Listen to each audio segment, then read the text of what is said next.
या श्लोकावर आपलं चिंतन चालू आहे. 2 श्लोक एकत्र आहेत. 21 क्रमांकाची ओवी 321. जरी हृदयी विषय स्मरती तरी निसंग आहे आपजे संगती, संगे प्रगटे मूर्ती अभिलाषाची.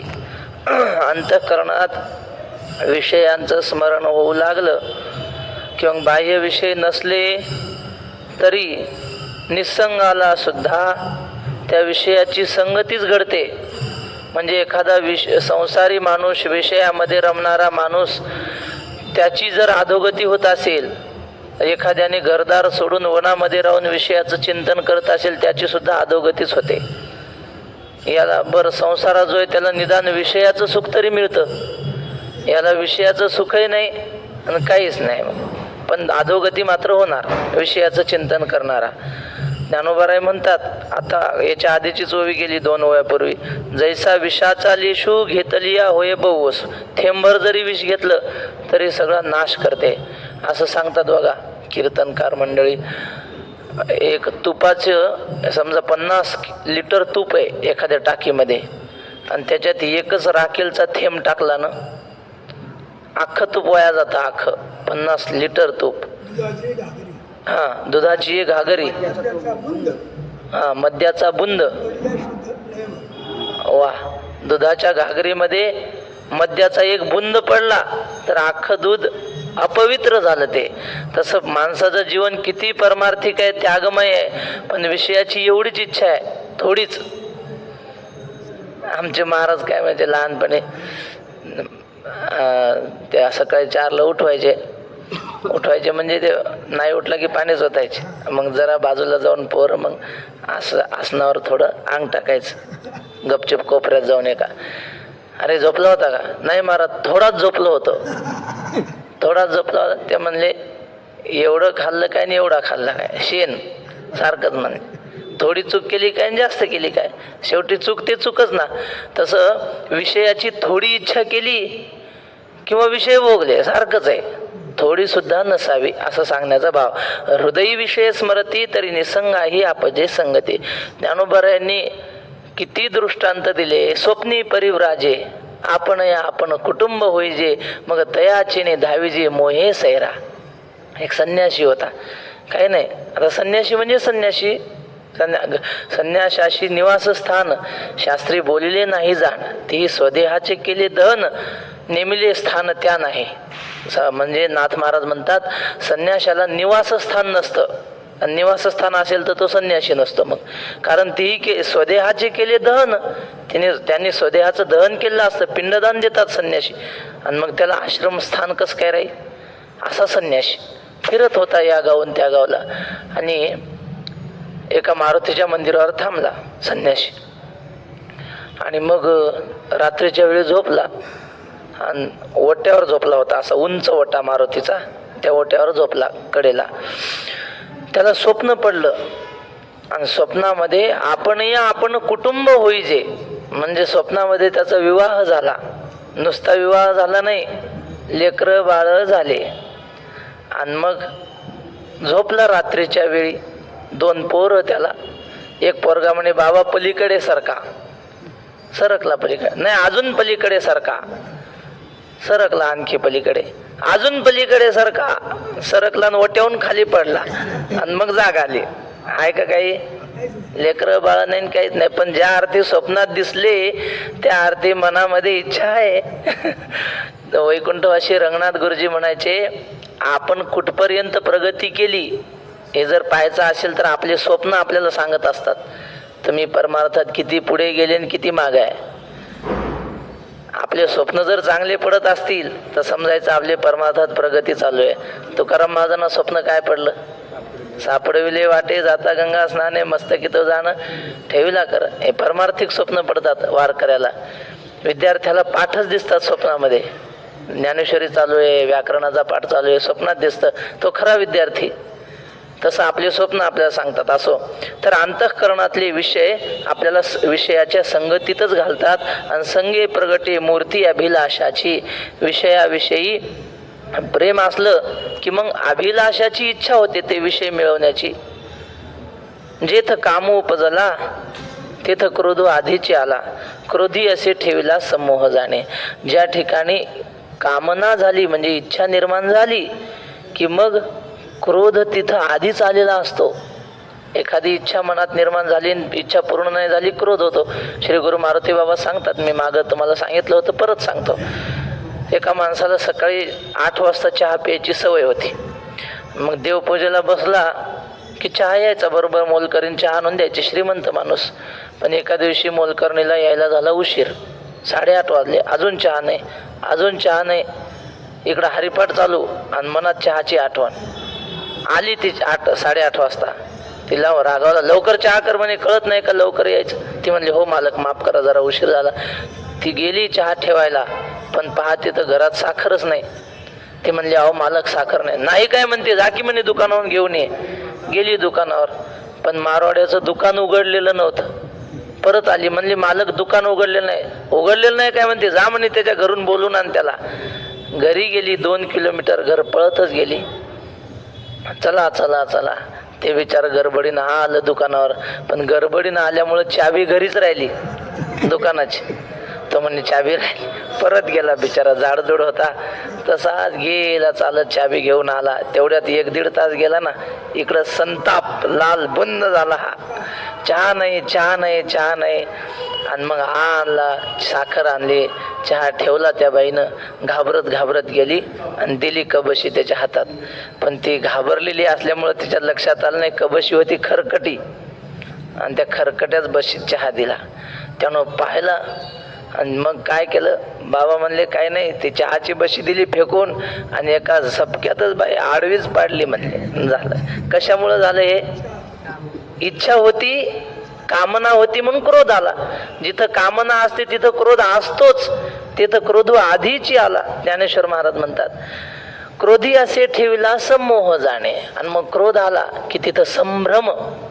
संभ्रम शब्दाचे 2 अर्थ होतात बरं. काला वाटू एकमेका, वैष्णवनिका संभ्रम. इथं संभ्रम शब्दाचा अर्थ उत्साह, म्हणजे आम्ही काला वाटू, पण असं प्रेमाने, उत्साहाने, आनंदाने काला वाटू, असा संभ्रम शब्दाचा अर्थ आहे. आणि संभ्रम शब्दाचा दुसरा अर्थ संभ्रमित होणं. तर इथं भ्रमित होणे असा अर्थ आहे. समोह, क्रोध आला की माणसाला काय करावं काय कळत नाही. राग आला की माणूस काहीतरी विचित्र करून बसतो, मग पश्चाताप होतो. समोह होतो क्रोध आला की. समोहा झाली या व्यक्ती तरी नाशू पावे स्मृती, चंड वाते ज्योती आहत जैसी. मग संभ्रम झाला की मग तो व्यक्ती, तो मनुष्य, त्याची स्मृती नष्ट होते. स्मृती म्हणजे स्मरणशक्ती. स्मरणशक्ती म्हणजे त्याने कीर्तन प्रवचनामध्ये गुरुमुखामधून शास्त्र श्रवण केलेलं असतं, कसं वागावं कसं वागू नये, ही जी स्मरणशक्ती असते ना, ती नाशू पावे. संभ्रम झाल्यावर नाशू पावे स्मृती. चंड वाते ज्योती आहत जैसी. दिवा लावलेला आहे आणि मोठा वारा सुटला सोसाट्याचा, मग ती ज्योती काय होते, दिव्याची ज्योत विझून जाते. तशी याची स्मृतीची ज्योत असते, तेवत असते बुद्धीमध्ये, आपल्या ज्ञानाची ज्योत प्रत्येकाच्या. मग ती ज्ञानाची ज्योत आपल्याला प्रकाश देते व्यवहार करताना, कसं वागावं कसं वागू नये. पण ती ज्ञानाची ज्योतच विझून जाते. मग आता काय होईल? काय नाही. मग अज्ञान अंध केवळ. दिवा विझल्यावर काय होणार आहे? अंधार पडतो. मग अज्ञान अंध केवळ त्याने आपलं विजय सकळ, तेथ बुद्धी होय व्याकुळ हृदया माझी. मग अज्ञानाचा अंधकार पसरतो, फक्त अज्ञानाचा अंधार राहतो. आणि मग अंधारात काहीच करता येत नाही ना महाराज. प्रकाश असल्याशिवाय काय करता येईल? अंधार होतो आणि त्याने आपलं विजय सकळ, त्या अंधाराने सगळं झाकल्या जातं, बुडतं सगळं त्या अज्ञानामध्ये. तेथ बुद्धी होय व्याकुळ हृदया माझी. अंतःकरणात असलेली, हृदयामध्ये अंतःकरणामध्ये जी बुद्धी आहे ना, ती व्याकुळ होते, तिला कळतच नाही.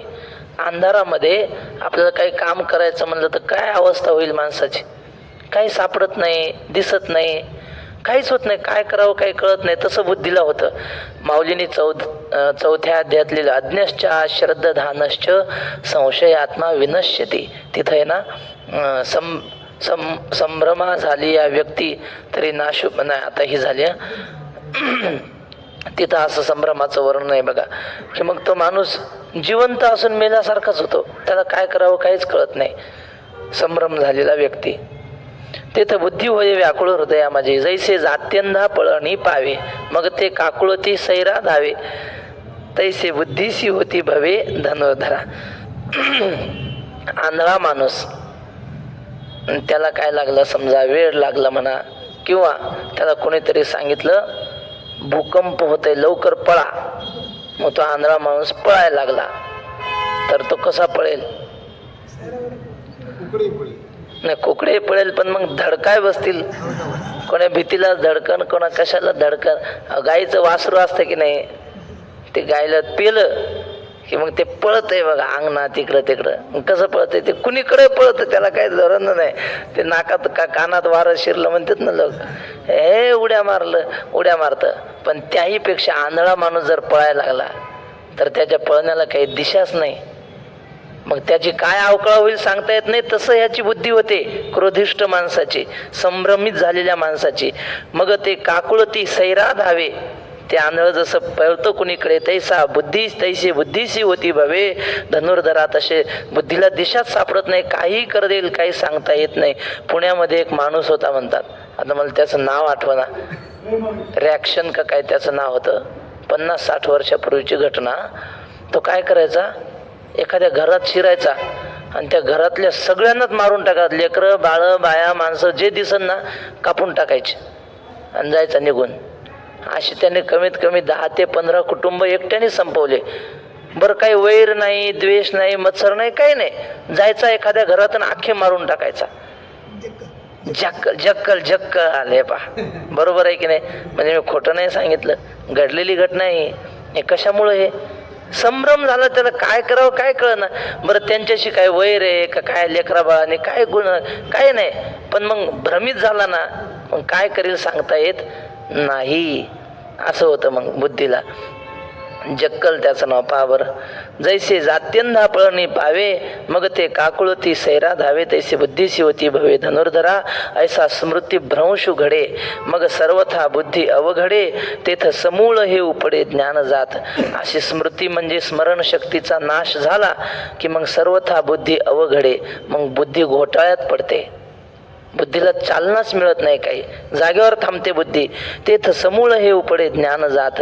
आणि मग ज्ञान जात म्हणजे जात शब्द आला की सगळं ज्ञान असं घ्यायचं. मग आतापर्यंतचे जेवढं ज्ञान कमावलेलं होतं, लहानपणापासून आपल्याला काही ना काही ज्ञान असतंच की नाही. जरी परमार्थ नाही शिकला तरी कसं वागावं, कसं बोलावं, कसा व्यवहार करावा, हे ज्ञान प्रत्येकाला व्यवहारात येतच. मग ते सगळं ज्ञान जात किंवा शास्त्र गुरुकडून मिळालेलं ज्ञान सगळं नष्ट होतं.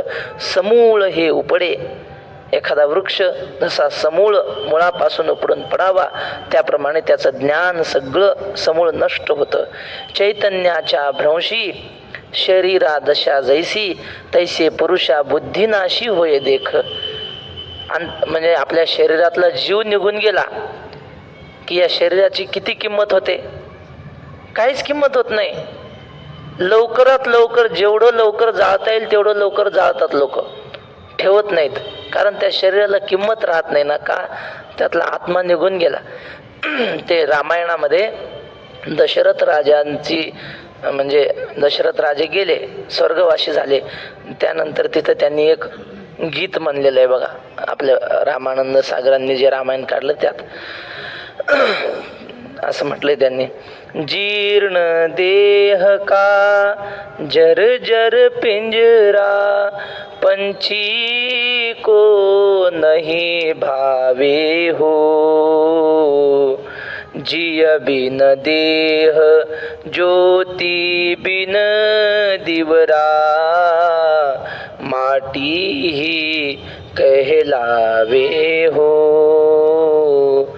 ते म्हटले दिवा लावलेला आहे आणि तो दिवा विजला, मग आता दिव्याला दिवा कोण म्हणेल? मातीच आहे ती, त्यात ज्योत नसेल तर ती मातीच आहे. तसं म्हणले या देहामध्ये जर जीव नसेल तर हा देह आहे का? मातीच आहे. देहीचा अग्नी गेला तरी देह नव्हे चिखलू ओला. वा, ज्ञानेश्वर महाराज म्हणतात या देहातला अग्नी गेला ना मग देह नाही, चिखल आहे हा ओला. चिखल तरी बरा, त्याचा वास येत नाही. माणसाचा जीव गेला की लगेच दुर्गंध सुटायला सुरुवात होते, शरीरात विकृती होते. मग तसं त्या शरीराची काही किंमत राहत नाही जीव गेल्यावर.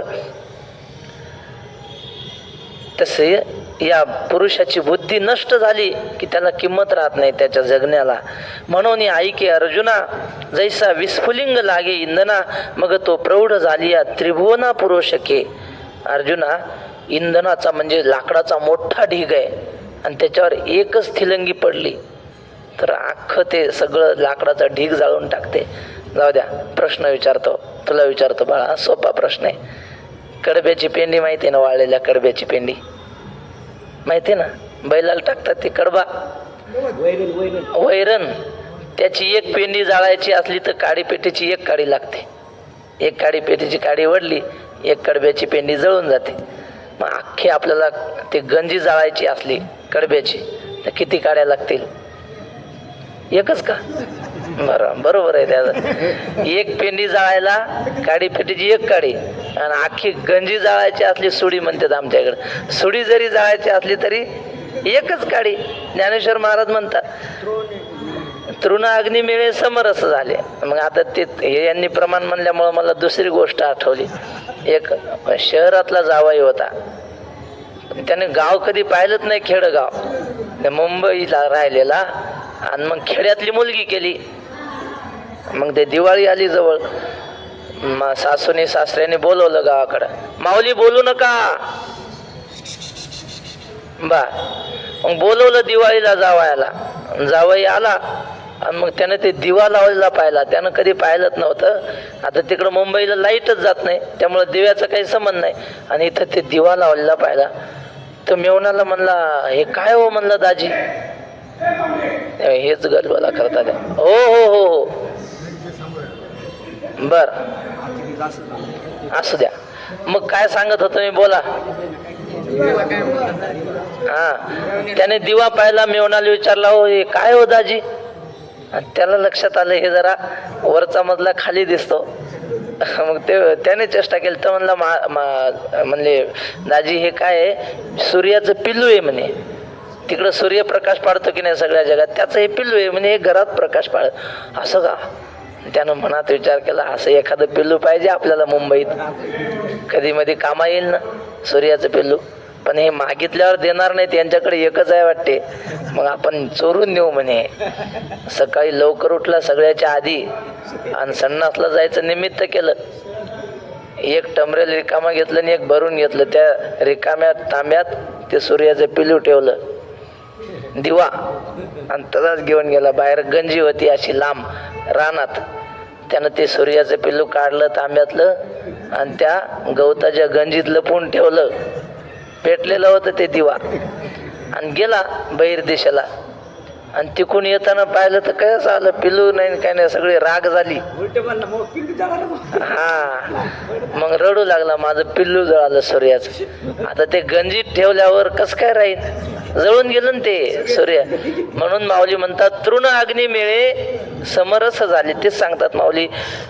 म्हणून ऐके अर्जुना, जैसा विस्फुलिंग लागे इंधना, मग तो प्रौढ झाली या त्रिभुवना पुरुषके. ज्ञानेश्वर महाराज दृष्टांत देतात आणि समजावून सांगतात आपल्याला की मग विषयाची एवढी इच्छा असली थोडीशी तर तो विस्फुलिंग आहे, आणि मग आपल्या सगळ्या ज्ञानाच्या भांडाराला तो जाळून टाकतो. म्हणून तो विस्फुलिंग थोडी सुद्धा विषयाची इच्छा नसावी. तुकाराम महाराज म्हणतात गोसावी व्हायचंय ना, गोसावी व्हायचंय ना, मग आशा ही समूळ खणून काढावी.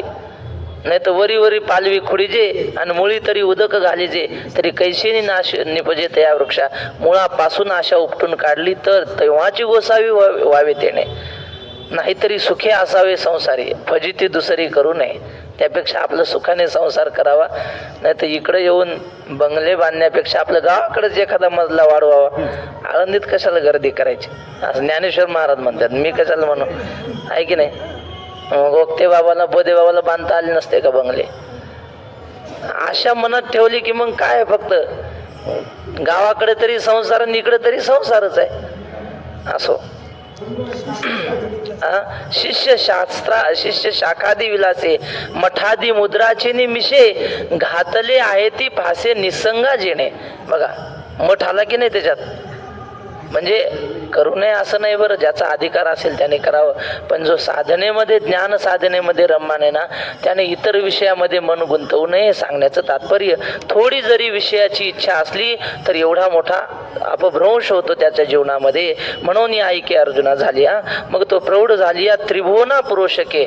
थोडासा विस्फुलिंग असतो पण तो अग्नी जर पेटला भडकला तर त्रिभुवनाला जाळू शकेल एवढा मोठा तो अग्नी होऊ शकतो. तैसे विषयांचे ध्यान जरी विपाये वाहे मन तरी ऐसणे हे पतन गिवसित पावे. त्याप्रमाणे विषयाचं ध्यान चुकून जरी मनामध्ये राहिलं, थोडी जरी इच्छा राहिली मनामध्ये तरी ऐसणे हे पतन गिवसित पावे. एवढं मोठं पतन त्याला शोधित येतं. पतन म्हणजे त्याचा नाश होतो. मग आता श्लोक आहे. रागद्वेष वियुक्तैस्तो विषयानिंद्रियैश्चरन् आत्मवश्यैर्विधेयात्मा प्रसादमधिगच्छति. एक आकडा आत्मवश्यैर्विधेयात्मा खालच्या ओळीत. 2 रागद्वेष वियुक्तैस्तो विषयानिंद्रियैश्चरन् पूर्ण वरची ओळ 2 आणि खालच्या ओळीतला प्रसादम अधिगच्छति 3. आता अर्थ असा आत्मवश्यैहि विधेयात्मा. आत्मवश्यैहि म्हणजे आपली इंद्रिय ज्यानं आपल्या ताब्यात घेतलेली आहेत असा, आणि विधेयात्मा म्हणजे आपलं मन ज्याने ताब्यात घेतलेलं आहे. आत्मवश्यैहि म्हणजे इंद्रिय ताब्यात घेतलेला आणि विधेयात्मा म्हणजे मन ताब्यात घेतलेला. मन आणि इंद्रिय ज्याच्या ताब्यात आहेत. आणि रागद्वेष वियुक्तैहि तू विषयान इंद्रियैश्चरन्. राग म्हणजे प्रीती प्रेम याने रहित होऊन आणि द्वेषाने रहित होऊन जो विषयान इंद्रियैश्चरन् म्हणजे इंद्रियांकडून विषयाचं सेवन करतो. पण कसं? रागद्वेषाने रहित, आसक्ती सोडून आणि द्वेष सोडून असा जो राहतो तो प्रसादम अधिगच्छति. त्याला प्रसन्नता प्राप्त होते. त्याची बुद्धी आत्मस्वरूपामध्ये स्थिर होते. म्हणून विषय हे आघवे सर्वथा मनवून सांडावे मग रागद्वेष स्वभावे नाशतील. म्हणून विषय आहेत ना मनातून सोडून दिले पाहिजे. बाहेरून तर सोडावेच पण मनातून सुटले पाहिजे. मग खरा त्याचा म्हणजे संन्यास होतो किंवा तो खरा परमार्थिक होतो. ज्ञानेश्वर महाराज म्हणतात की गृहस्थी आहे पण मन कशात गुंतलेलं नाही. अर्थात तो संन्यासी जाणं निरंतर. मी माझी आईची आठवण विसरले जयाचे. बघा काय म्हटलंय, अंतःकरणातून त्याने मी आणि माझं सोडून दिलंय. मग तो संन्यासी जाणं निरंतर. मग त्याच्या अंगावर कपडे कसे असो तो खरा संन्यासी आहे. आम्हाला ही श्री गुरु साखरे महाराज एक गोष्ट सांगायचे. किसन महाराज साखरे ते म्हणले एक धोबी होता, कपडे धुत होता नदीवर. हे मोठा ढीग कपड्याचा. आणि एक संन्यासी नदीच्या काठीने चालला असं वाळवंटातून. तर त्याला एक सोन्याचं कंकण पडलेलं दिसलं संन्याशाला. संन्याशाने विचार केला आपल्याला तर घेणं चांगलं नाही. संन्याशाने जर द्रव्याला पैशाला स्पर्श केला तर विचारसागरात लिहिलंय ते द्रव्य सोडून म्हणजे द्रव्य टाकून द्यायचं आणि 3 दिवस उपवास करायचा त्याने. द्रव्याला स्पर्श झाला तर. आणि मग आता एक कसं काय घ्यावं आपण घेऊ नये. पण त्याने पुढं पाहिलं तो धोबी कपडे धुत होता एवढा मोठा कपड्याचा ढीग. मग त्या संन्याशाने ते उचललं म्हणे आपण त्याला देऊन टाकू. त्याच्याजवळ आला संन्याशी. म्हणलं का रे बाबा काय करतो तो? तो म्हणलं काय नाही महाराज कपडे धुतो. म्हणले एवढा ढीग कपड्याचा? हो म्हणले मुलीचं लग्न जवळ आलंय आणि त्यासाठी पैशाची गरज आहे म्हणून जरा जास्त काम करतो. म्हणले बरं बरं. म्हणले तुला मी थोडी मदत करू का? म्हणले काय मदत करता?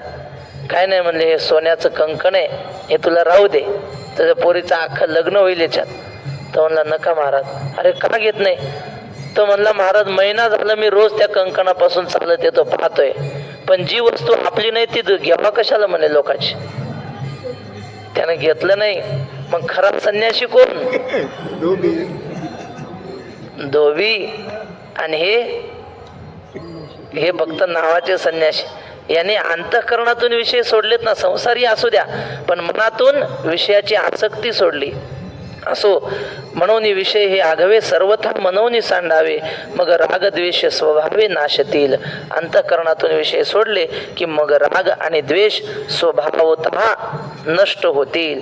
पार्थ आणि काही एक जरी नाशले रागद्वेष तरी इंद्रियाविषयी बाधक रमता नाही. पार्था अर्जुना अजून असा ऐक, जर मनातले राग आणि द्वेष, रागद्वेष म्हणजे काय? राग संस्कृत मध्ये प्रीतीला राग म्हणतात, म्हणजे विषयाविषयीचं प्रेम सोडलं आणि द्वेष सोडला. द्वेष म्हणजे काय? द्वेष म्हणजे सत्कर्म करण्याच्या वासनेविषयी द्वेष असतो माणसाला. काय करायचं हे काम, सत्कर्म नित्यनेम काय करत, नित्यनेम केल्यानं काय होतं, दर्शनाला गेल्यानं काय होतं, अशा प्रकारची त्याविषयी अप्रीती, तिला द्वेष म्हणा. किंवा आपल्याला इच्छित वस्तू नाही मिळाली की द्वेष उत्पन्न होतो. तर द्वेष आणि प्रीतीने रहित होऊन जो कर्म करतो तरी इंद्रियाविषयी बाधक रमता नाही. मग इंद्रिय विषयामध्ये रमली तरी त्याला काही दोष लागत नाही. हे आवाज जास्त आहे इकडं, चार्जिंग कमी आहे ना, त्यामुळं दूर केलं होतं. इंद्रियाविषयी बाधक रमता नाही. असं करू का? रामकृष्ण हरी, रामकृष्ण हरी. बर, मग तो मनुष्य ज्याने रागद्वेष रहित झाला, तो विषयामध्ये रमला तरी त्याला दोष लागत नाही. सत्यवादी करी संसार सफळ आणि अलिप्त कमळ केळी जायस. त्याचं संपलंच आहे आता. अरे रामकृष्ण हरी महाराज बस. हो राम. जैसा सूर्य आकाश गतू रश्मी करे जगाते स्पर्श तू तरी संग तुमचे काय लिंपितो तेथीचे ने. माऊली उदाहरण देतात. सूर्य, जाऊ द्या बंदच करतो. सूर्य आकाशातून सगळ्या जगाचं प्रकाशन करतो. सूर्य नाही उगवला तर जगातला कुठला व्यवहार होत नाही. सूर्याला सहस्रकर असं नाव आहे. हजार हात असलेला, हजारो हात असलेला. असं किरण म्हणजे काय, त्याचे हात आहेत असं समजा. तर मग त्या हाताने तो जगाला स्पर्श करतो की नाही? करतो स्पर्श. पण स्पर्श जरी करत असला तरी या जगाच्या संगतीचा त्याला काहीच परिणाम होत नाही. सूर्य आकाश गतू रश्मी करे जगाते स्पर्श तू तरी संज्ञदोषे काय लिंपितो तेथीचे नि. 16व्या अध्यायात अशी ओवी बघा. ज्ञानेश्वर महाराज म्हणतात की ती कमलिनी असते ना, सूर्य विकासिनी, ती सूर्य उगवला तरच उगवते, उमलते. सूर्य मावळला की लगेच मावळते. सूर्याला तिनं आपलं सर्वस्व अर्पण केलेलं असतं. सूर्यावरच ती अवलंबून असते.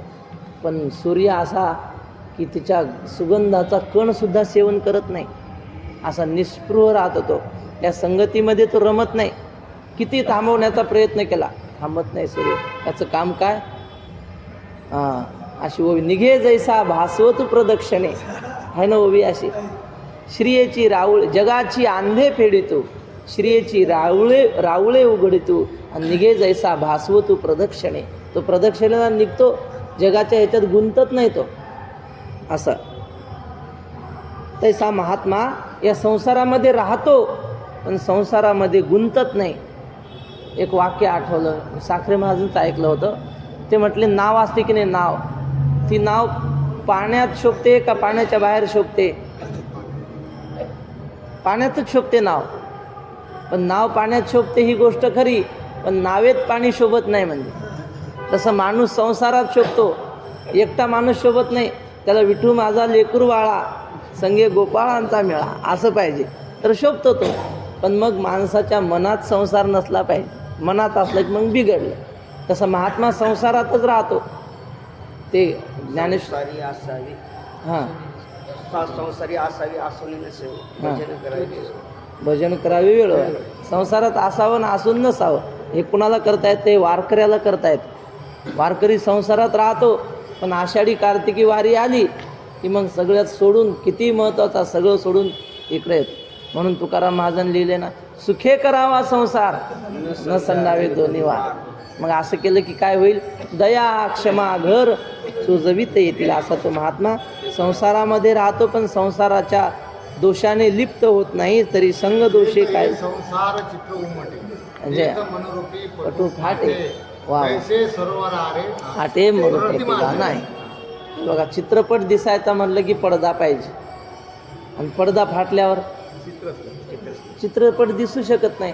तसं म्हणजे संसाराचं चित्र निर्माण होण्याचा पडदा म्हणजे मन आहे, आणि तो मनोरूप पडदा फाटला की मग संसाराचं पिक्चरच दिसत नाही. संसारात राहून संसार. हां, मग संसारात राहून संसार नाही. तुकाराम महाराज म्हणतात, देह असो माझा भलतीये ठाई, आणि चित्त तुझे पायी असो द्यावे. असं असलं की मग संसाराचा दोष लागत नाही. असा तो सूर्य असतो की तो जगाचं प्रकाशन करतो, पण जगाच्या दोषाने लिप्त होत नाही. हां हां, गवळण नाही, गवळण. मन हे गोविंदी देह काम करियो, अशा त्या गवळण. असो तैसा इंद्रियार्थी उदासीन आत्मरस्येची निर्भिन्न जो कामक्रोध विहीन होऊनी असे. इंद्रियार्थी उदासीन, इंद्रिय विषयामध्ये असतात पण उदासीन असतात. अमुक एका वेळेला ही गोष्ट मिळालीच पाहिजे असं काही नाही. तुम्ही चहा घेता का हो असं म्हणल्यावर असला तर घेतच, सवय म्हणून नाही. बाबापाशी होतो ना आम्ही, मग ते बाबाला चहा करायच्या मावशी, आणि मग मला म्हणायची तू घेतो का. आम्हाला काही सवय नव्हती, पण ते मावशी म्हणायचे घे घे. बाबा म्हणायचे अगं त्याला आग्रह करू नको, त्याला सवय लागली तर डोंगरात कोण चहा देईल. म्हणजे कुठल्याही गोष्टीची सवय नसावी, असला आला योगायोगानं घ्यायचा. आता ते मी काय तुम्हाला चहा घ्या असं प्रेरणा करत नाही, पण बाबांकडून ऐकलेलं सांगतो. रंगनाथ गुरुजी होते म्हणणे, ते काय म्हणायचे, आपण 4 माणसासोबत कुठं गेलो, एखाद्या कीर्तनाला गेलो, मग कुणाच तरी घरी बोलवतात लोक चहा घ्यायला. मग 5-6 जण चहा घेणारे असतात, आणि हा बुवा म्हणतो मी चहा घेत नाही. मग आता एका शिंगलभर दुधात 6 जणांचा चहा होते, आणि आता त्या बाईच्या घरी शिंगलभरच दूध असते. मग आता ह्या 6 जणाला चहा करीन की तुझ्यासाठी शिंगलभर आणीन म्हणले. मग घेत नाही ना, ग बसायचं म्हणले, काहीच घेत नाही म्हणायचं. मग दूधही नको चहा नको असं, आणि मला चहा नाही दूध पाहिजे. मग कुठून आणव त्या बाईने.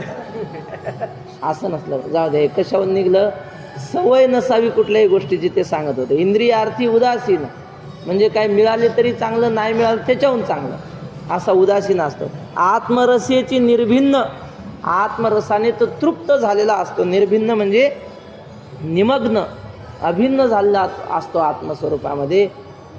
अशी ओवी बघा, जो आत्मलाभा सारिखे गोमटे काहीच न देखे, म्हणून भोगविषेखे हरिखे जेना. आत्मप्राप्ती आहे ना, त्यातच तो संतुष्ट असतो. त्यामुळं विषय मिळाले काय न मिळाले काय त्याने तो संतुष्ट होत नाही, दुःखी होत नाही. पुढे तसा श्लोक आहे, सरळ 2 ओव्या सांगतो आणि थांबू. तरी विषयातु ही काही, जो कामक्रोध विहीन होऊनी असे. काम म्हणजे इच्छा, क्रोध म्हणजे क्रोध, याहून तो रहित झालेला असतो. विहीन म्हणजे हे त्याने कामक्रोध सोडून दिलेले असतात. तरी विषयातु ही काही आपण पे वाचूनी नाही, मग विषय कवन काही बाधितील कवना. महात्मा असतो ना, महात्मा कुणाला म्हणतात, सगळ्या जगामध्ये आपला आत्माच आहे अशी ज्याची भावना असते. आता हे बघा, रज्जू सर्प, ह्याच्यामध्ये त्या सर्पाला अधिष्ठान कोण आहे, रज्जू. मग आता हे जगाला अधिष्ठान कोण आहे सगळ्या, आपण काय म्हणतो, ब्रह्म. पण काल आम्हाला सांगितलं तंतुने माझं, ब्रह्म नाही, मी अधिष्ठान आहे म्हणायचे जगाला. जगाला अधिष्ठान कोण, मी, कारण मी ब्रह्मरूपच आहे ना. मग ब्रह्म दूर कशाला जायचं, जगाला अधिष्ठान मी आहे, मी ब्रह्मरूप आहे आधी, अशी भावना करायची. हां, एरवी सर्वांच्या हृदय रेशी, मी अमुका आहे जे बुद्धी स्फुरे मानसी, ते वस्तू गा मी, ते मी ब्रह्मरूपच आहे ना. मग जगाला अधिष्ठान ब्रह्म म्हणण्यापेक्षा जगाला अधिष्ठान मी म्हणायचं, असं ते म्हणले. सांगण्याचं तात्पर्य काय, त्या महात्म्याला शरीर म्हणून, विषय म्हणून वेगळं काही दिसतच नाही. पाहे तिकडे बाप माय, विठ्ठल आहे रखुमाई, मग विषय म्हणून वेगळा दिसतच नाही ना. त्यांना ते असं डाका अनुहात गजरे, येऊनी अंगाशी संचरे. तुकाराम महाराज म्हणतात, आम्ही उन्मत्तासारखे नाचतो, म्हणजे आमच्या अंगात हे वारं येतं. पांडुरंगाचं सुद्धा वारं येतं ना वारकऱ्याच्या अंगात, उन्मत्तासारखं नाचतो. हा, अंगी खेळे दैवत, रात्र नकळे दिवस नकळे, अंगी खेळे दैवत आहे. तसं जेव्हा तो महात्मा आत्मरसाने निर्भिन्न होतो ना, त्याला विषय वेगळा म्हणून दिसतच नाही, सगळं ब्रह्मच दिसतं. सगळं ब्रह्मरूपच जगत दिसतं. म्हणून विषय कवण काही बाधितील कवणा, आपल्या वाचून विषय वेगळा आहे अशी त्याची भावनाच नसते. मग विषय कवण काही बाधितील कवणा, मग विषय म्हणून काय त्याला दिसेल वेगळं, किंवा ते विषय कुणाला बाध करतील. विषय आणि मी वेगळं. पाणी बुडवू ये मिठाते तो मीठची पाणी आते. ज्ञानेश्वर महाराज म्हणतात पाणी मिठाला बुडवायला येतं आणि मिठच पाणी रूप होतं. आता कोणाला कोण बुडवील. तसं विषय याला बाध करायला येतात. हा सगळं ब्रह्मरूपच पाहतो जग. मग आता कोण कोणाला बाध करणार. जरी उदकी उदक बुडीजे का अग्नी आगी पोळीजे, तरी विषय संगे आपलं विजय परिपूर्णतो. जर पाण्याने पाण्याला बुडवलं, पाणी माणसाला बुडवतं, आणि पाणी पाण्याला बुडवतं का. आणि जर बुडवलं तर हा महात्मा विषयामध्ये अडकेल, विषयाचे दोष लागतील. का अग्नी आगी पोळीजे, अग्नी माणसाला पोळतो हात लागला की, आणि मग अग्नीला पळतो का नाही. आणि जर अग्नीला पोळला तर मग महात्म्याला विषय बाध करते असं समजा. तरी विषय संगे आपलं विजय परिपूर्ण होतो. असं जर होऊ शकलं तर मग तो महात्मा विषयामध्ये काय होईल, बुडून जाईल, परिपूर्ण बुडून जाईल असं तुम्ही समजा. पण असं होऊ शकत नाही. म्हणजे महात्मा विषयामध्ये जरी दिसला तरी तो विषयामध्ये त्याला बाध होत नाही. ज्ञानेश्वर महाराज म्हणतात एरवी इंद्रियांचे नि मेळे, एरवी इंद्रियांचे नि मेळे विषयावरी तरी लोळे. म्हणजे इंद्रियांच्याद्वारे विषयावर लोळतो, पण त्याचं मन त्या विषयाच्या संगतीने विटाळत नाही असा तो असतो. ऐसा आपणची केवळू होऊनी असे निखळू, त्याची प्रज्ञा आचळू निभ्रांत मानी. सगळ्या चराचरामध्ये जो ब्रह्मस्वरूप पाहतो, आत्मरूपच होऊन राहतो. होऊनी असे निखळू, निखळ म्हणजे काय, सर्व रूप होऊन राहतो, शुद्ध स्वरूप होऊन राहतो. त्याची प्रज्ञा आचळू निभ्रांत मानी, त्याची प्रज्ञा स्थिर आहे असं तू निसंशय जाण, असं अर्जुनाला सांगतात. राहिलेला विषय उद्या. कुंडली कवरदारी विठ्ठल श्री ज्ञानदेव.